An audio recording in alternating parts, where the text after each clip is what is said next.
Good morning, everyone. Thanks so much for joining us. As introduced by Phil, got a great group here. Richard, Senator Chambliss, Chris Finan, and Tim Sample. The original idea when we sat down to come up with Cyber7 was to ask 7 major questions in cybersecurity. And here we're hoping to explore what the president's executive order might mean for cybersecurity and what the key threats are. But it almost seems crazy not to ask the even bigger political question right now, which is what on earth is happening with the government shutdown? Plenty of folks have said that the government shutdown has serious impacts on cybersecurity policy and cybersecurity protection. So I thought we would start there. And Senator Chambliss, I'm wondering if you can lead us off. Give us a sense of where we are in the process right now and what the shutdown means for cybersecurity and the debate on Capitol Hill. Well, I'm just glad you invited me down here this morning so I'll have something to occupy my time today. Because we're not doing very much in the Senate.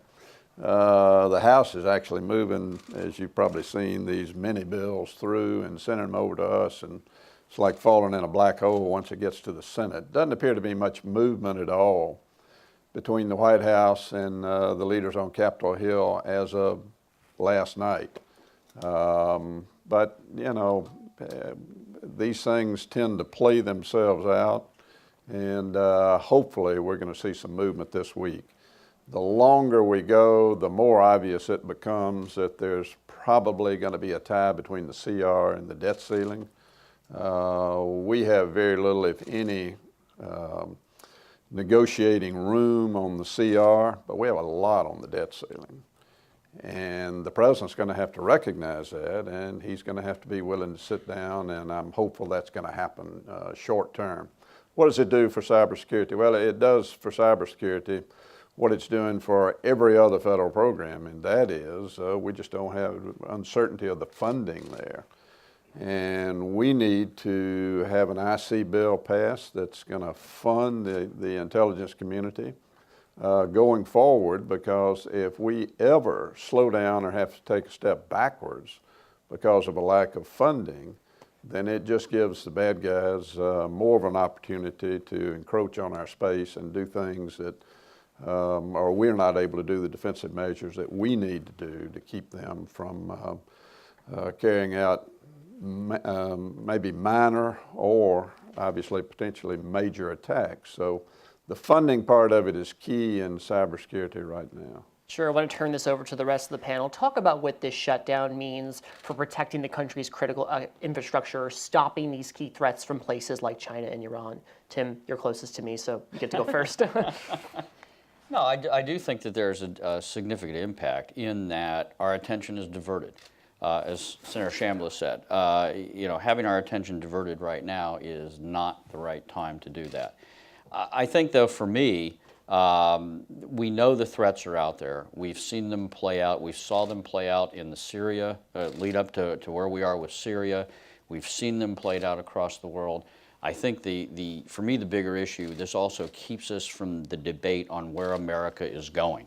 One of the things that I've been working on in the past year especially is the fact that we have not, as a country, had a doctrine that led the country forward like we did with containment during the Cold War. We haven't replaced that. Where we are today now is in the very early stages of barely getting a debate on what that is. So what we have are a lot of policies, strategies, programs without an overlying framework to allow us to go forward. That's recognized. That's recognized throughout the world. And consequently, there are folks out there, both nation states, but also other groups, that are looking for advantages, or looking to take advantage of where we are as we try to figure out what our next steps are going forward. Sure, Chris. Tony, it's great to be here. Thank you for the invitation. From my perspective, and I think from the tech community perspective, it's one of opportunity cost. There are a lot of challenges we could be tackling right now and we need DC to tackle, such as immigration reform. From the tech perspective, that's essential to ensure that we have the talent necessary to really continue to innovate. And so we have to get these things done. We have to modernize or continue to modernize our education system. And if we're squabbling over relatively insignificant or trying to relitigate old legislative battles, we're not getting to these really, really tough challenges. So from a tech perspective, I would like to see DC move on and start to tackle the really big problems. Sure, and you worked in the administration as this debate got started, as it started to migrate to the Hill before we saw the big collapse ultimately in the Senate, in 2012. And so the question is, if you were in the White House right now, and the White House is working on this executive order, and you consider the impacts of the shutdown, it does very much seem to be the case that there's no way this first draft of the cybersecurity standards can possibly be done by October 12th. Do you think that's the case? It's funny, I went online to look at the most recent draft before I came here, and the website was unavailable because of the shutdown.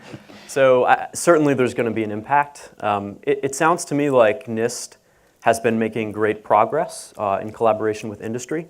So I think they're on glide path to have that done, but clearly there will be an impact in terms of implementation. Sure. Richard, I want to get to you in a second, but Senator Chambliss, I'm wondering if you can address this issue of opportunity cost that Chris just raised. Is it an issue that, it's hard to address cybersecurity threats and legislate on cybersecurity as we're, quarreling and debating the budget? Can we do these things at the same time, or does one crowd out space from the other? Well, Chris raises a good point. I mean, we do have major issues that are staring us in the face that have got to be taken care of. And, cybersecurity obviously, in my opinion, heads that list, but cybersecurity has been crowded out by FISA modernization.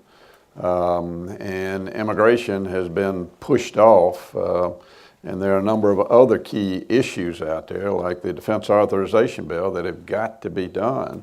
And the clock is ticking, time's running out, and here we are. We're arguing over funding and saying we're going to shut down the government unless we defund Obamacare. Now, I've been one to say that I just don't think that's possible. And there is no end game there.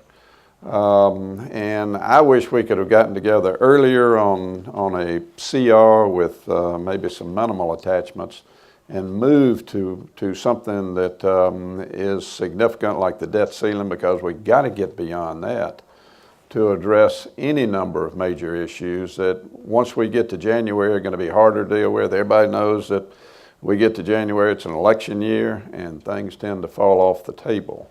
So the critical point of time, in my opinion, is between now and the end of the year.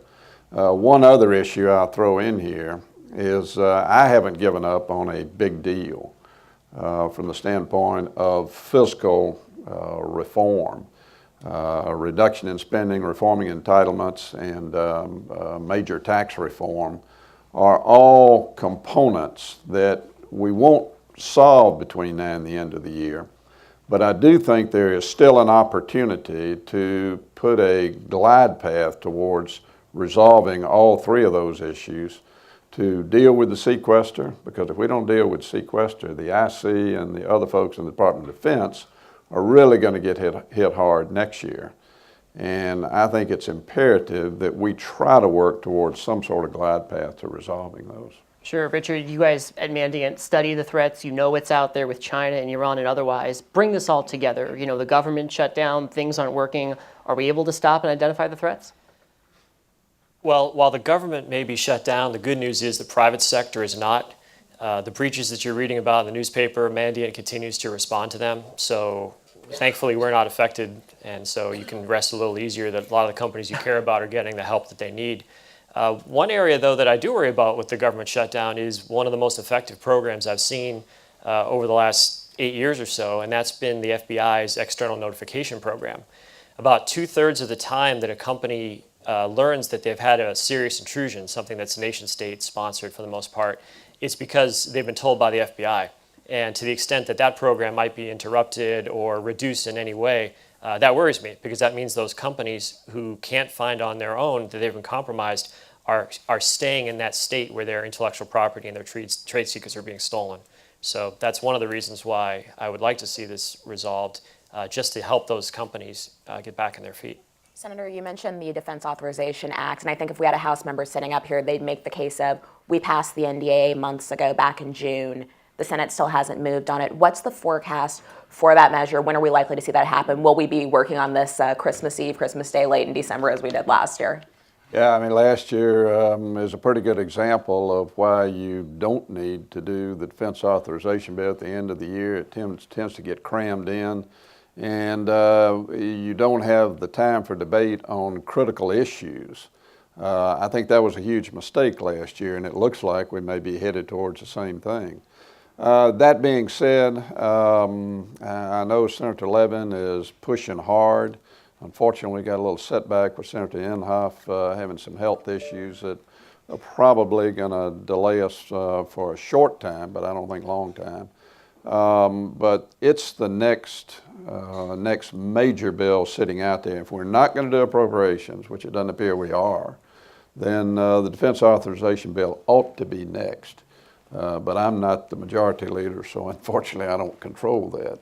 And I also wanted to touch again on the budget. You all mentioned sequestration. So the Pentagon already facing a lot of challenges with the budget. They've been asked to tighten their belts. How does cybersecurity get impacted when you have this double whammy of across-the-board budget cuts? And now DNI Director James Clapper has said that 70% of the intelligence community's civilian employees are facing furloughs. How does that impact being able to get things done in this arena? It's going to have a huge impact. I mean, we've got programs that are going to be impacted. We have critical satellite programs and others that, from an infrastructure standpoint, are going to face more scrutiny than ever as we go through the defense authorization bill. And the people side of it, obviously, is critically important. It's pretty clear that if nothing changes with respect to sequestration, there are going to be major furloughs next year. If we can get through next year, then it becomes a little bit easier to manage, but next year is going to be a very critical year. As I said earlier, trying to think that we would take a step back or a slowdown in cyber, boy, the Chinese, the Russians, the Iranians are licking their chops thinking that might happen. So hopefully, from the standpoint of furloughs, we'll be able to give the type of flexibility that General Clapper has been asking for, that frankly he doesn't have right now to manage this, people-wise and otherwise. If we don't do that, then we will certainly get hit harder and be more vulnerable. The rest of you guys, did you want to weigh in on that as well, or how the furloughs might be impacting? Sure, I can briefly state that security is mainly a people problem. I mean, even if you have the world's best technology, you need people to run it. There's really no sort of self-defending network, despite what some other companies might believe. It really does come down to people who have eyes on scopes, figuring out what the bad guys are doing, because at the other end of the internet are those intruders. There are, I mean, it's tough to come up with unclassified estimates for how big the threat is in terms of the numbers of people out there. With the Mandate report, we estimated that Unit 61398 had upwards of 1,000 people. But just to give you a sense of the scale, Chinese state media announced that they have 2 million people dedicated to censoring the internet.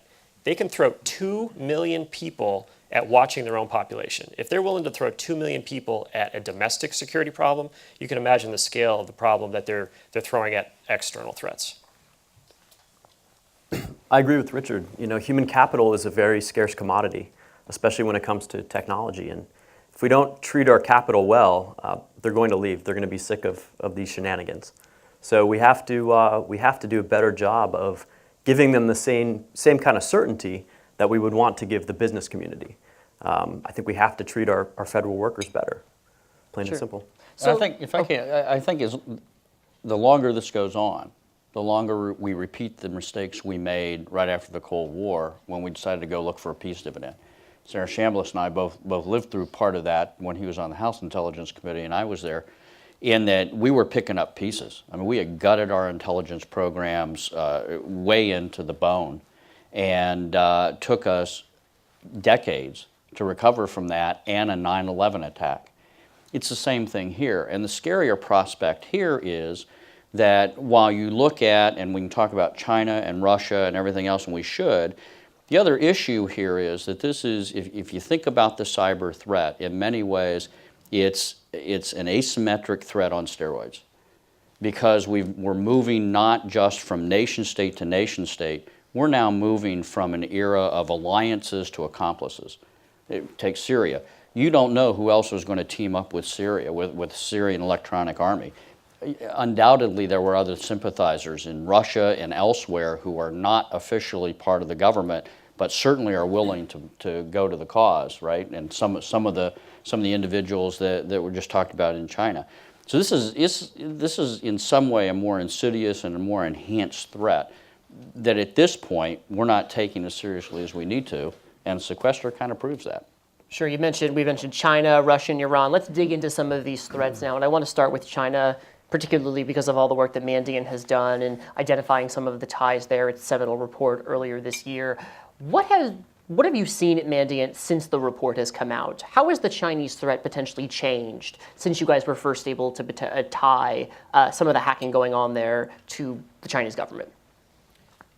I don't necessarily think that the threat has changed that much. There's certainly other people looking at it now, and there are others who may have doubted initially our findings who are finding themselves that the same issue is happening.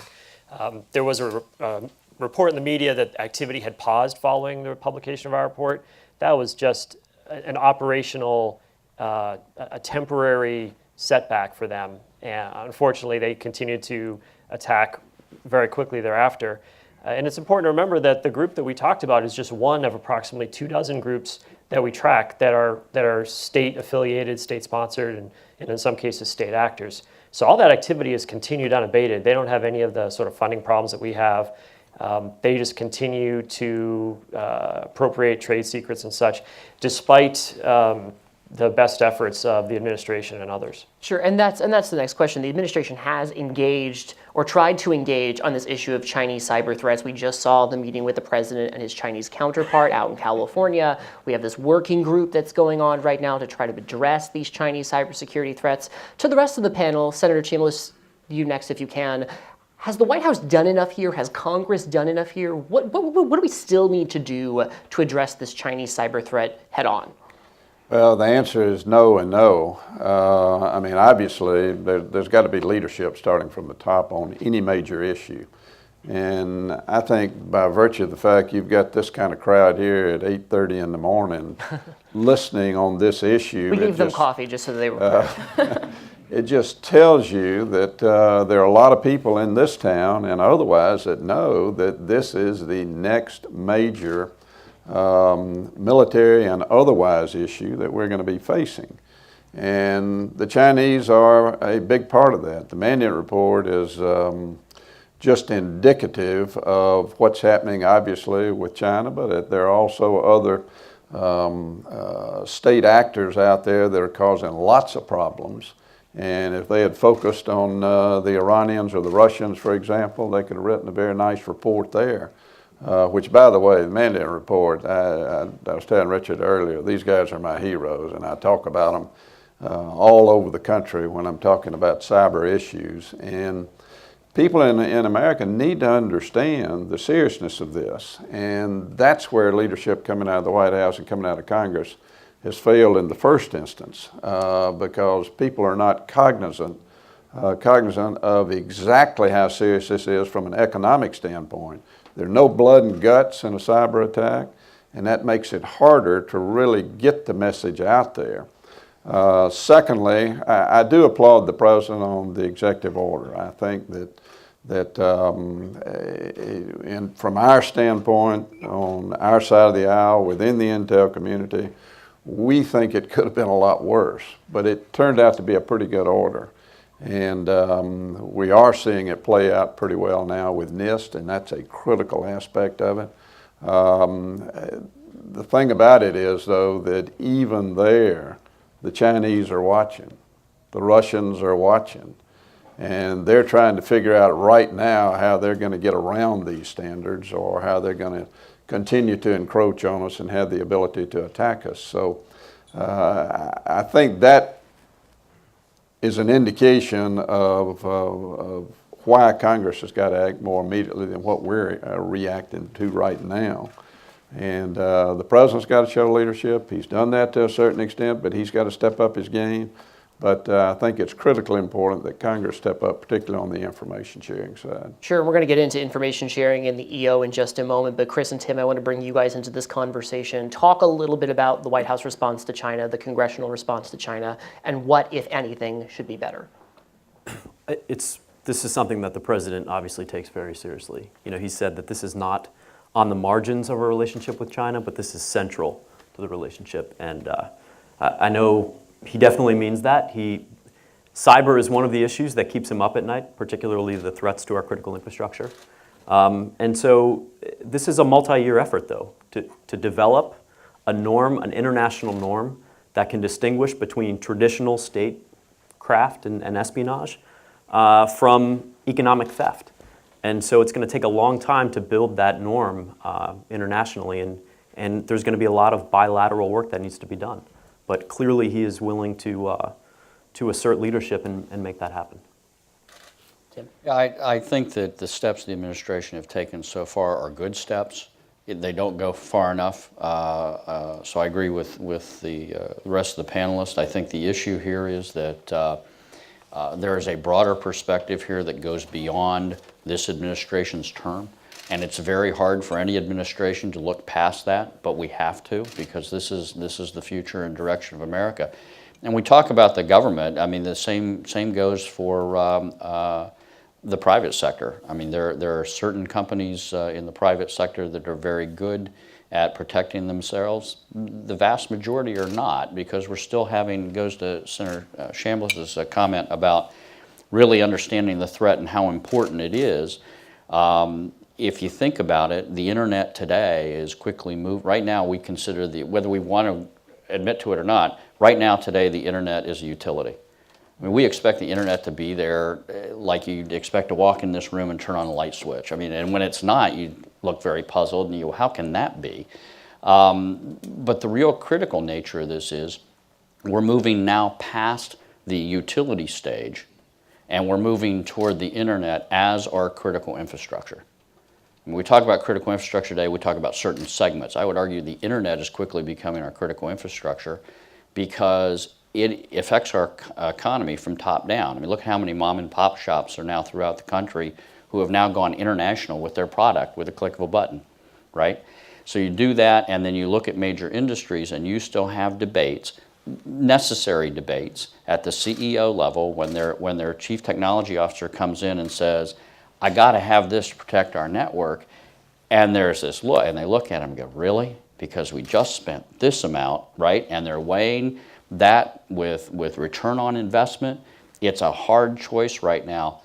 But right now, we don't understand how pervasive the threat is going to be, especially economically. And that's going to clean our clock if we're not careful.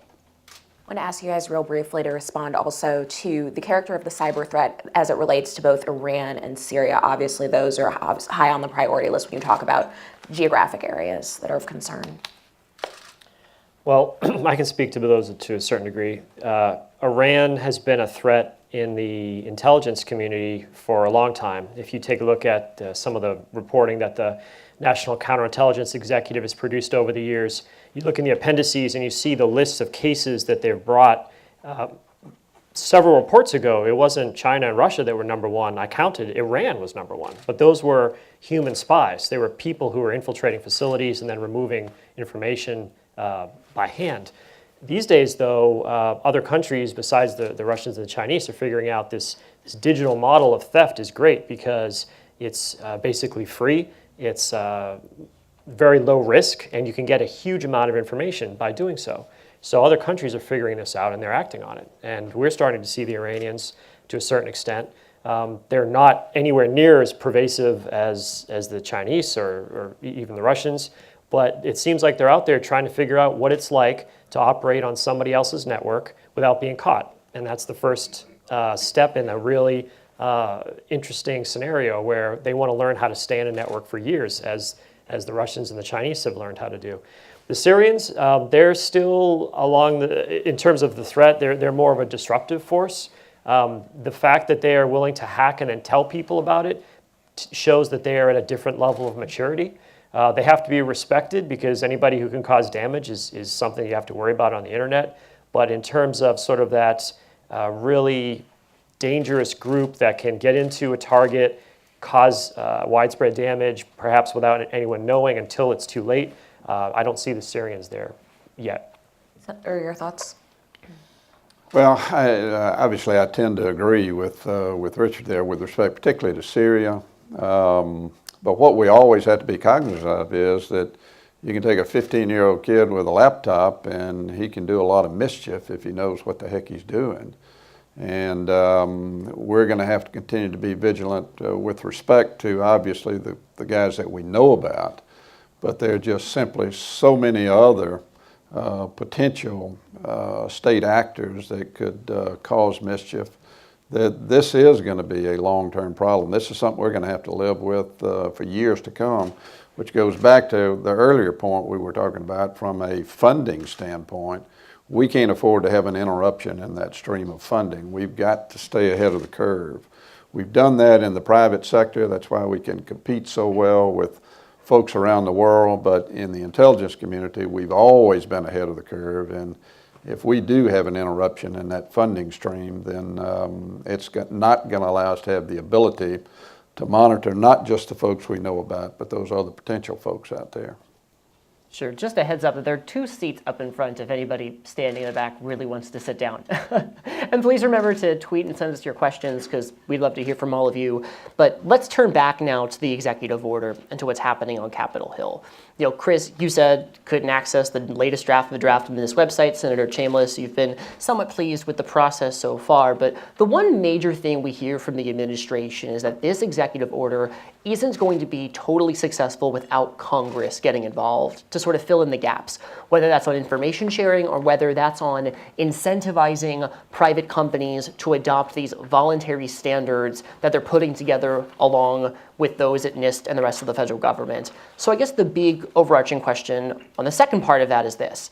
Can this executive order work out if Congress isn't providing liability protection, isn't giving companies the carrots, so to speak, to get them to make these changes in their cybersecurity practices?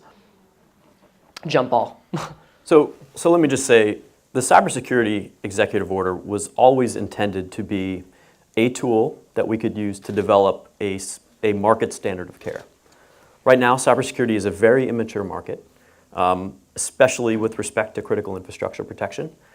So we needed to do something. Clearly, we weren't able to get legislative action toward that end. So the executive order reflected all of the authorities that the president had at his disposal. So he's now maximized those. I think that probably gets us to the 10-yard line, but probably not all the way to the end zone.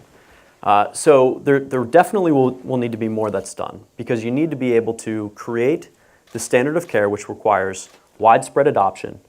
Clearly this is an issue that companies are beginning to take more seriously, but we need to ensure that the lights are going to be on when we need them, that hospitals have power when we need them. So there are very difficult questions about how many of our citizens need to be covered to make sure that they've got power and critical resources. And then, I think ultimately we're going to have to do more, and that may include, as the House Republican Task Force pointed out, limited and targeted regulation eventually. So I think the framework is a good starting point, but by no means is it the end state. We're going to need to do a lot more. Sure. Others want to weigh in? Yeah, could I comment briefly? The framework to me, using the football analogy, which is great, everyone at Mandiant gets a football helmet after 1 year because our CEO is a quarterback. The football analogy is great because the framework is like everyone agreeing that they're going to play the same game and putting your pads on. But it doesn't tell you what the score of the game is. So even if we get full adoption of the framework, everyone believes it's great, everyone's doing that sort of work, there's no guarantee that it's going to stop bad guys from getting into your network and stealing your data. We need someone to be taking the score of the game and telling you whether or not what you're doing is effective. And that's one of the reasons why I mentioned the FBI's program earlier. And that's what the FBI finds is based on other authorities. So that ability to say, look, you've put a program together, but there are still guys inside your network and you need some help, that's what's really key. And that, to me, would be the next step at some point, is to say, what is the state of your network? Not just, do you have your pads on, you're ready to play.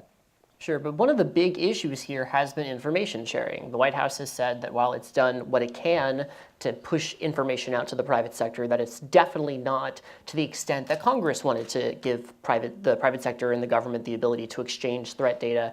Senator Chambliss, give us an update on where we are. You and Chairwoman Feinstein have been working on legislation for quite some time. Give us a status report. Well, first of all, we learned a lesson after 9/11. The lesson is that if you don't have total free moving sharing of information between law enforcement agencies and intelligence agencies, then we're not going to be able to protect ourselves from attack, whether it be an attack like 9/11 or in the case of what we're talking about now, a cyber attack. So I think that's very important. And here's the way I look at this. From a public-private sector standpoint, I think the EO really moves us in the right direction from a mindset standpoint. But we've got to go way beyond that from a congressional standpoint. And if we don't incentivize the private sector to get involved, then we have totally failed.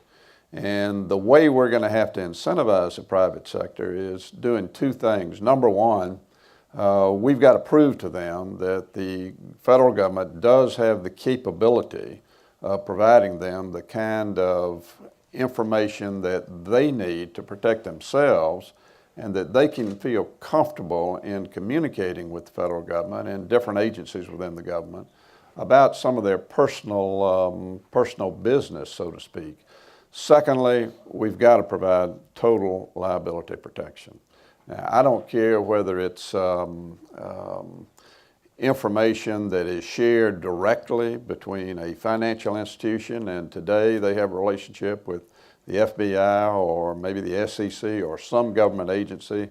There is no liability protection, but we've got to give it to them from that standpoint. And secondly, just from an overall standpoint of sharing information with between the private sector as well as private sector and the federal government.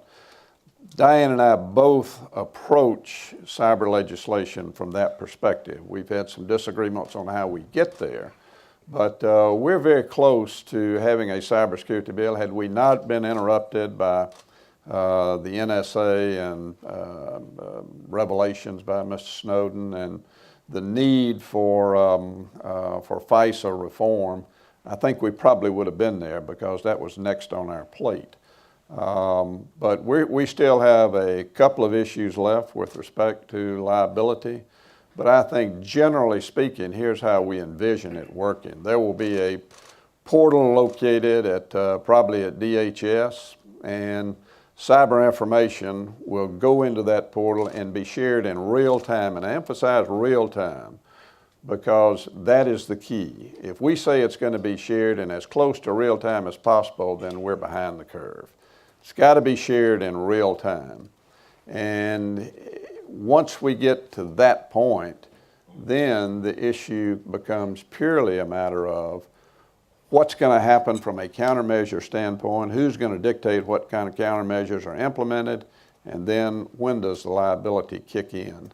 We're pretty close to agreeing on that, but we're not quite there yet. Sure. You know, when you mention countermeasures and liability protection, it really does tie into the Snowden saga here, because here we're talking about the government potentially telling a private company, here's a certain set of actions you can and can't take in response to a threat. If the company presumably makes a mistake, they'd be shielded from any sort of lawsuit because they were acting as an agent of the government, I suppose. It's just like the general sort of framework here. Do we need to rethink that machination, though, in light of everything that's happened to Snowden? Does there need to be more transparency, or do we need to rethink the totality of information sharing as a result of these revelations? Well, certainly there needs to be more transparency, and that's a whole different issue with respect to cyber versus FISA reform. You know, you can't have protection from a cybersecurity standpoint without the NSA being integrally involved. I mean, they're the experts, and unfortunately, there's a distrust out there of the federal government, period, when it comes to privacy matters. We've got to restore that trust somehow, and we start by restoring the trust between the private sector, the business community, and agencies of the federal government that they deal with today, but are going to have to deal with in a more formal manner with cybersecurity. And if we can develop that trust between the private sector and the federal government, then I think it will bleed down to the general citizenry out there. and that's critical.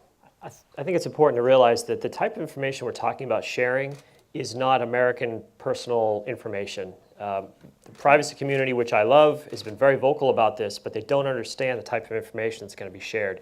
You want to see the type of information that would be shared that is helpful to help companies and individuals defend themselves, read the Mandiant report. You will not find anyone's social security number, name, address, date of birth, browsing habits. There's none of that. That is not what we're talking about. We're talking about technical indicators that show how bad guys are breaking into networks and how you can stop them. And I don't see why that type of information should be held up by well-meaning privacy advocates, but advocates who I think are not paying attention to the type of information that needs to be shared. Chris, you had a thought? So a couple points. Senator, I was pleased to hear you endorse a civilian portal, because I think that's critically important. The IC and the military have no place in domestic security. And to Richard's point, I completely agree. There's no reason why businesses can't minimize this data.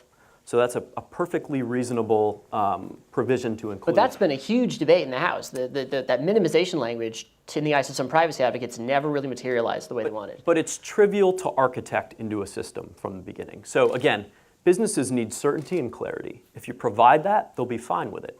So the expectation needs to be, and this, frankly, there's a business case for this, as we're seeing with our cloud providers right now who are disadvantaged because of the NSA disclosures. We need to ensure that there's transparency and that companies are required to minimize to a reasonable degree. And then secondly, there's also an efficacy issue here. And that is, the real issue is not what can the government do for the private sector. The government is not going to solve this problem.